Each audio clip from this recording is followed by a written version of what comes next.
Definisi chapter yang sangat peak sekali. Setelah melambat di chapter lalu dan kita dikasih istirahat libur 1 minggu, ternyata muncul lagi. Oda langsung ngasih satu chapter yang lagi-lagi seperti biasa. Pastinya dia membuka misteri lama, tetapi juga Oda menambah misteri baru yang seperti biasalah malah jadi surplus. Nah, Garcia Placer di sini kembali lagi bersama mas-mas kumis tipis yang ngebahas Wibu. Yang berarti ini jadi video keempat kali ya, Devil No Me on Cam. Ya, buat yang ngikutin TikTok sebenarnya udah dari 1 tahun yang lalu. Banyak banget juga nih yang bilang, "Bang, kok suaranya kayak dubbing sih? Kayak nggak cocok aja suara sama tampilannya ya. Emang harusnya suara kayak gini, tampilannya kayak gimana? Apa harus full wibu seperti ini?" Nah, oke lah, seperti biasa kita akan mereview One Piece untuk chapter terbaru. Dan karena ini review bukan recap, jadi kita tidak akan hanya membacakan ulang isi chapter saja, tetapi akan membahasnya dengan lebih dalam. Pastikan kalian tonton video sampai habis agar tidak ada informasi yang miss dan juga setengah-setengah. Karena One Piece itu tidak masuk akal, tapi akal bisa masuk. Dan buat para players baru juga bisa langsung subscribe dan nyalakan bel notifikasinya ya. Nah, mari tanpa basa-basi lagi, kita langsung saja. Wadaw!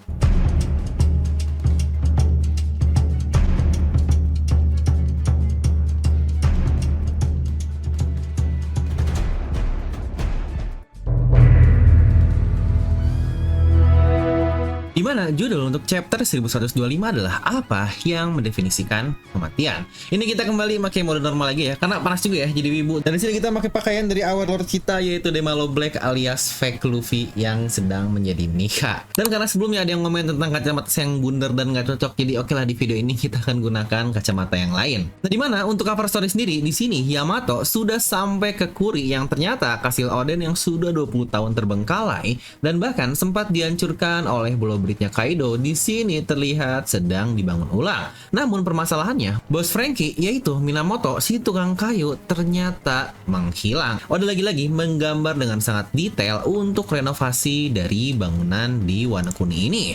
Dimana chapter sendiri pun dimulai di Pulau Egghead, dimana orang-orang sudah pada bangkit kembali pasca haki dari Joy Boy lalu, dan di sini pun mereka berkata kalau setelah Seraphim selesai dicas mereka dapat menaiki kapal. Namun ada yang dipotong di sini oleh Oda ketika mereka membicarakan tentang pasifista Mark III dan juga robot monster laut. Nah, terkait Mark III, menurut saya ini adalah hal yang cukup menarik karena terakhir bukankah terlihat dia dikontrol oleh Bonnet. Dia sudah menjadi sosok absolut yang dapat memerintah semua pasifista dalam bentukan Kuma karena hierarkinya yang paling tinggi bahkan di atas Gorosei. Dan di sini pula Lucci dan Kaku kembali ke kapal agensi Purple dan ditanya oleh yang lainnya kemana Tante Stussy. Dengan ketus Lucci di sini menjawab dia terbunuh. Yang tentu saja pasti itu cuma speak doang ya, karena yang tahu pengkhianatan tentang Stussy ini cuma 2 orang ini saja, yaitu Kaku dan juga Lucci. Dan sini pun Kaku terlihat hanya diam karena ya lagi-lagi bukankah secara kasar Kaku dia diselamatkan oleh Stussy yang kira-kira gimana ya nasib tante favorit kita ini. Kita perlu pindah lagi ke salah satu kapal tempat dari Saint Saturn datang sebelumnya. Di sini dia mengatakan kalau kita sudah mendapatkan apa yang semua kita butuhkan,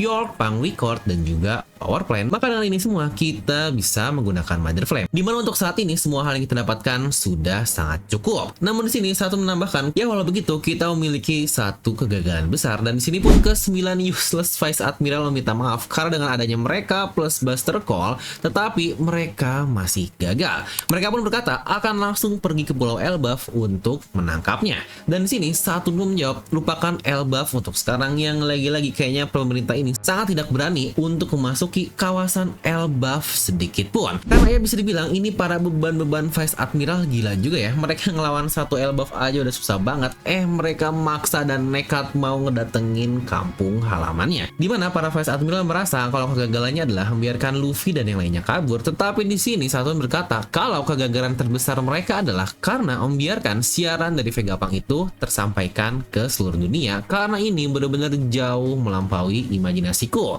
Tidak hanya siaran tersebut tidak bisa dihentikan, tetapi yang juga ironis adalah sosok yang menyelamatkan bajak laut tersebut kabur adalah robot kuno. Kita mendapatkan sedikit flashback yang terjadi 200 tahun yang lalu saat Emmet pasca menaiki Mary Joyce, namun tiba-tiba dia berhenti karena dikatakan kehabisan kekuatan, yang kita juga sebenarnya masih belum tahu sih sampai sekarang alasannya apa, kenapa Emmet bisa hidup. Di sini para ilmuwan diutus untuk menghancurkan robot tersebut. Namun di sini Saturn secara diam-diam berkata kepada ilmuwan, aku akan menutupi kalian, jadi kalian bisa bisa melanjutkan penelitian ini, yang tentu saja para ilmuwan pasti akan kebingungan dan Saturn pun melanjutkan lagi, itu adalah masa depan. Bayangkan suatu hari nanti robot ini dapat berguna untuk kekuatan militer kita. Dan tentu saja para ilmuwan pastinya sangat senang sekali. Nah, buat yang mungkin kalian miss dari membaca ini, di mana ini kejadian 200 tahun yang lalu dan Saturn masih memiliki fisik yang sama persis dengan saat ini. Dimana sebelumnya hal paling lama yang kita lihat dari Gorosei adalah 38 tahun yang lalu dan Saturn pun masih memiliki bentuk yang sama, tetapi ternyata 200 tahun yang lalu pun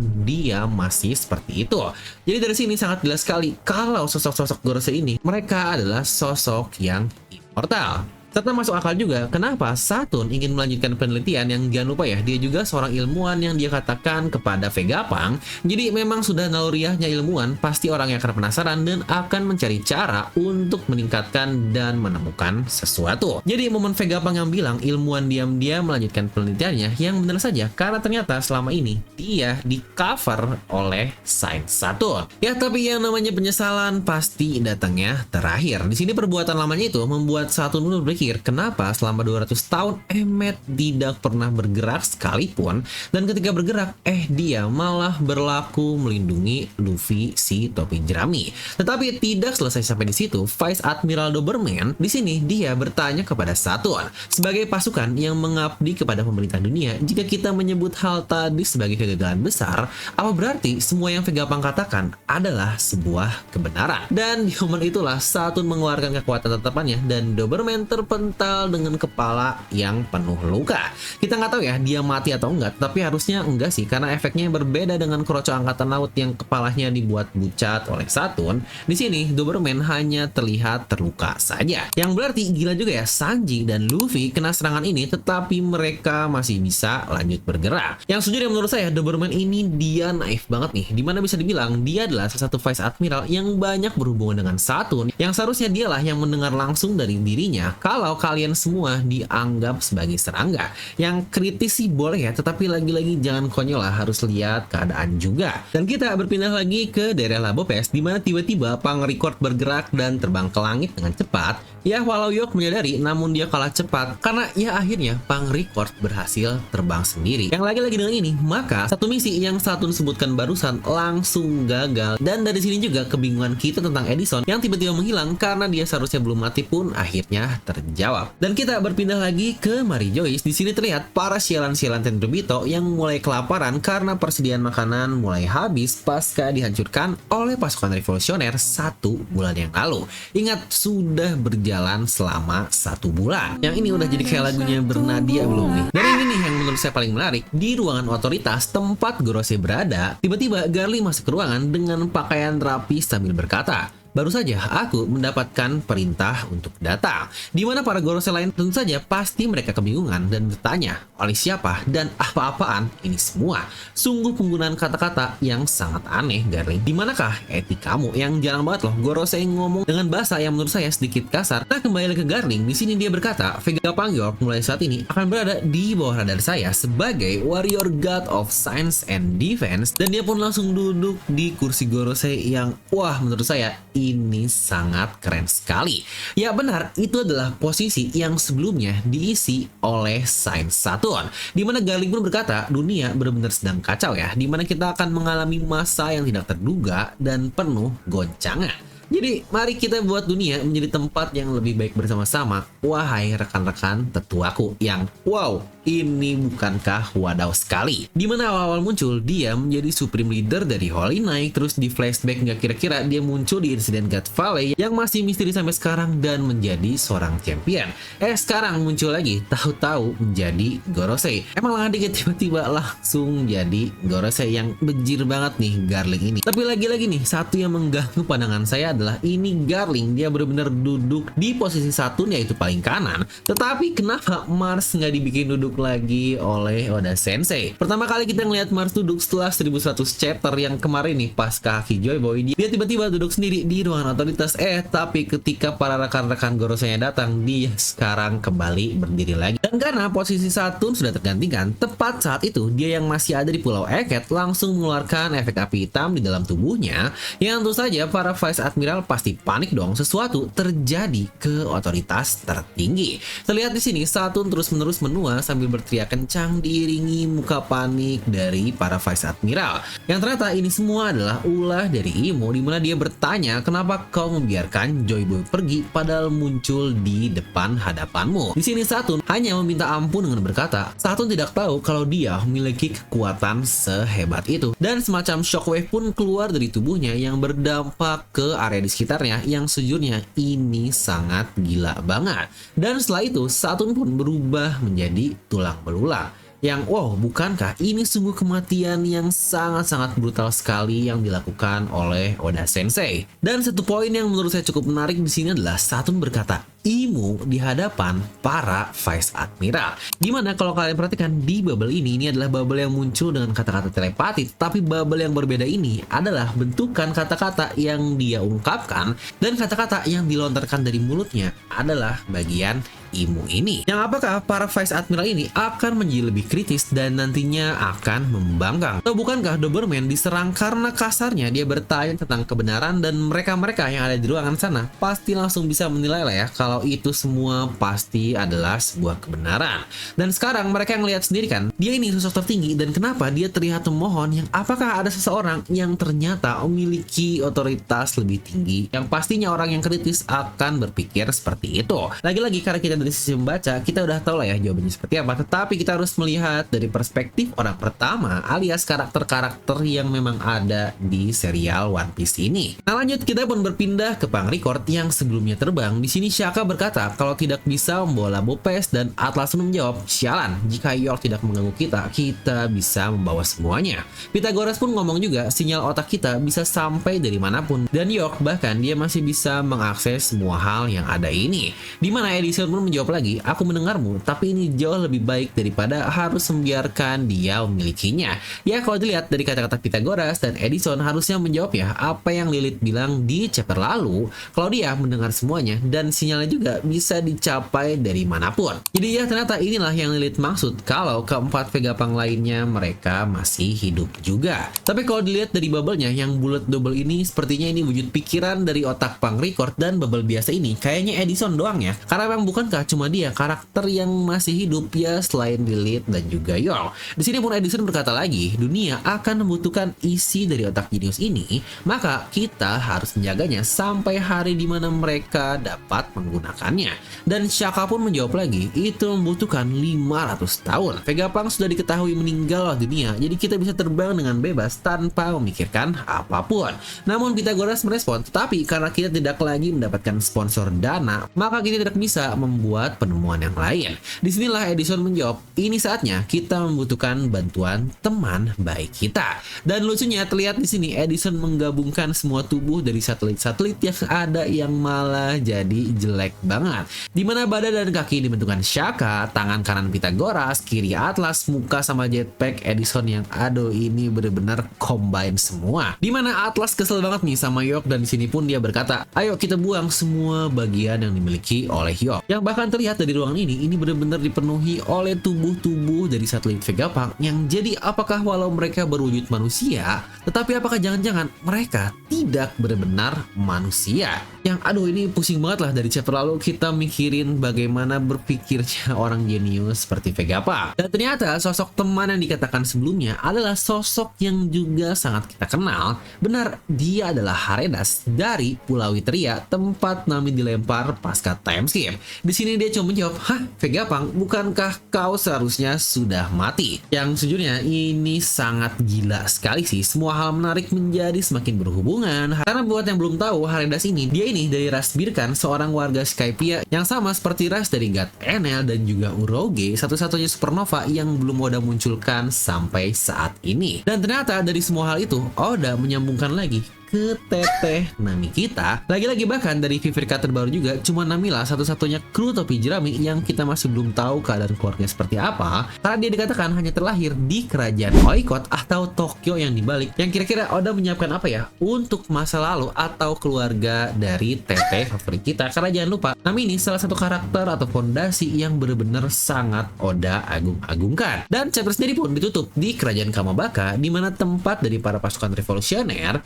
Di sini nih kok orang merangkum apa kata-kata siaran dari Vegapunk, di mana semua anggotanya pun terlihat di sini, yang bahkan Sabo pun berkata ini akan menjawab kenapa Tenryubito memilih Marijoice sebagai tempat tinggal karena itu adalah tempat tertinggi di planet bumi. Di sini Iva-chan pun mulai menemukan hal yang masuk akal. Kenapa jembatan Tequila Wolf, Vodka, Room, dan Bourbon Wolf semuanya dibuat selama 700 tahun dalam bentuk yang sangat masif. Yang ternyata kita mendapatkan 3 nama jembatan lain yang semuanya diambil dari nama bir juga. Nah, chapter sendiri pun ditutup dengan kata-kata dari Master AFK kita yaitu Duragon. Dia berkata, Vegapunk, dari peringatan terakhirmu akan banyak yang bertindak atas keinginan pribadi dan bukan atas dasar kedamaian. Kita harus cepat meraih kemenangan ini sebelum orang-orang akan saling bunuh untuk mendapatkan tempat paling aman di dunia ini. Yang wadaw nih, satu-satunya yang ada di pikiran Dragon ternyata memang hanya kedamaian, kedamaian, dan kedamaian. Oke, kita masuk ke bagian analisis dan kita akan langsung membahas tentang kematian dari Gorosei yang menjadi highlight utama. Yang menarik, sepertinya kekuatan immortal yang dimiliki oleh para Gorosei ada hubungan kuat juga dengan kemampuan dari Imu yang diberikan kepada mereka. Dimana hal ini pernah kita bahas juga kan di salah satu mega teori tentang kekuatan Imu dan Gorosei yang sepertinya saling berhubungan satu sama lain. Entah apa, kita masih belum tahu kekuatan sebenarnya dari Imu, tetapi yang jelas dampak dari kekuatan itu membuat Saturn dapat hidup lebih lama dan tetap berada di wujud terakhirnya sebelum dia mengabdi menjadi tetua atau Sei yang memiliki arti sebagai planet, bintang, dan juga satelit. Kenapa saya bisa bilang begitu? Karena ketika Imu mengambil kembali kekuatannya dari Saturn, dia langsung berubah menua, dan tidak hanya menua, Saturn berubah menjadi tulang belulang. Dan dari yang kita bahas juga tadi, saya bilang Saturn ini paling lama hidup 200 tahun yang lalu, dan 200 tahun lalu jauh lebih dari cukup untuk mengubah mayat manusia menjadi tulang. Ya, misal nih asumsi saat itu dia pertama kali diubah menjadi Gorosei, yang berarti Saturn sudah hidup melewati 200 tahun lebih, dan hal itulah yang akhirnya membuat dia menjadi tulang karena kasarnya kekuatan immortalnya sudah diambil lagi oleh sang Imo. Ya, terkait kematian Saturn di Arc Egg ini sebenarnya sudah pernah kita bahas lama juga di salah satu teori dari Devil Nomi. Namun yang sangat-sangat tidak terduga adalah cara kematiannya yang seperti ini. Dan tidak hanya kita kehilangan Gorosei, Oda langsung mengganti Gorosei yang baru dengan seorang yang sudah pernah diperlihatkan juga, yang Oda ini emang unpredictable banget. Tapi yang menarik adalah kematian Saturn ini akan menihilkan usaha dari Devon yang sebelumnya sempat menyentuh tubuhnya.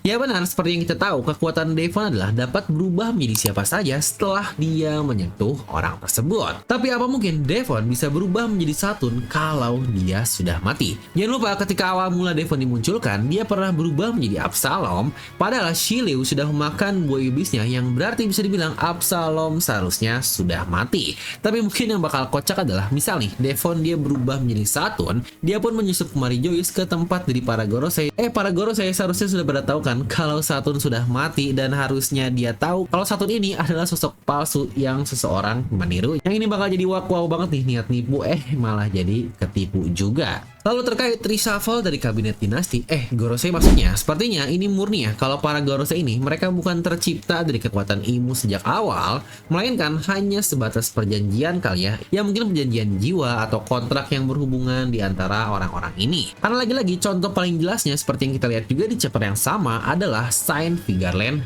Garling. Di awalnya manusia biasa yang menua dengan normal karena 38 tahun yang lalu dia masih muda dan tampan, lalu sekarang menua dengan ya normalnya manusia biasa. Ternyata setelah ini dia bisa menjadi seorang Gorosei, yang berarti seharusnya ini semacam kontrak yang tadi saya katakan. Ya ibaratnya mereka yang dipilih oleh sang dewa, ya siapa sih kasarnya yang bakal menolak hal tersebut. Karena lagi-lagi ini seperti semacam utusan dewa, atau mungkin kita sebut sebagai Tuhan dunia One Piece ya. Ya jangan lupa Tenryubito aja disebut sebagai Tuhan. Lalu juga Gorosei otoritas tertinggi dari God ini, dan Imu adalah God kuadrat alias God-nya dari para God yang ada. Tapi yang menarik adalah pemilihan orangnya. Apa Imu bakal memilih orang terkuat dan diseleksinya langsung dari pemimpin Holy Knight sebelumnya?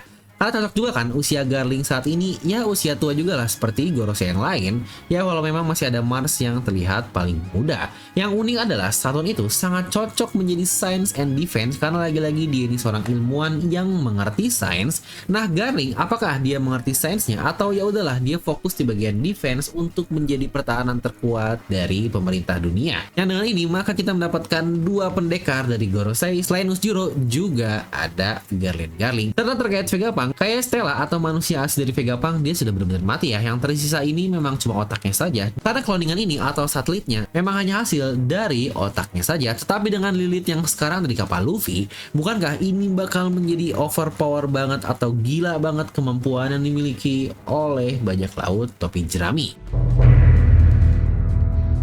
Nah jadi gimana pendapat saya tentang satu chapter 1125 ini?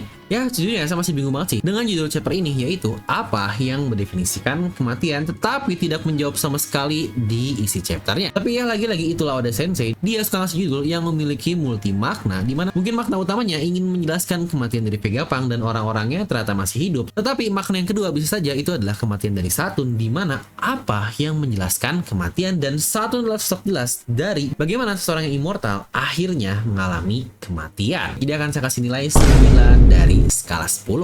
Nah jadi itulah untuk chapter kali ini. Karena banyak banget nih yang ngomong tentang on cam yang sejujurnya tadinya malas banget sih untuk ngerespon hal ini secara langsung di video kayak gini. Karena ya udahlah selera orang beda-beda, ada yang suka ada yang enggak, itu mahal wajar. Kita nggak akan bisa hidup untuk menyenangkan semua orang. Yang terbukti juga sih dari komenan-komenan yang bisa kalian baca. Ya emang ternyata adanya perubahan sedikit aja orang udah susah nerima. Ya giliran nggak direspon jawabnya anti kritik. Giliran direspon dibilangnya baperan, yang aduh ini lucu banget nih netizen yang wahai benar. Di komen mungkin kelihatan rame, tapi baik lagi yang menjawab adalah data, dan ini pun bahkan belum masuk masalah copyright yang ini bahasan yang berbeda. Plus juga subscriber lama responnya malah ke isi konten, orang-orang baru ini yang bahkan tidak mensubscribe tetapi suaranya paling lantang dan malah ngehujat. Dimana kita kreator bisa ngeliat loh orang sudah nge-subscribe kita berapa lama. Jadi ya nggak usah dijelasin lebih dalam ya. Harusnya penonton One Piece mah udah pada dewasa. Toh bukankah penonton dari film ini juga dari demografi terlihat usia-usia meter lah ya. Udah terlalu pusing mikirin hidup, mikirin kerjaan, anak, istri. Udah nggak punya tenaga lah untuk ngeresponin komen-komen negatif. Apalagi sampai ngatain fisik yang aduh ini sangat tidak nyambung sekali.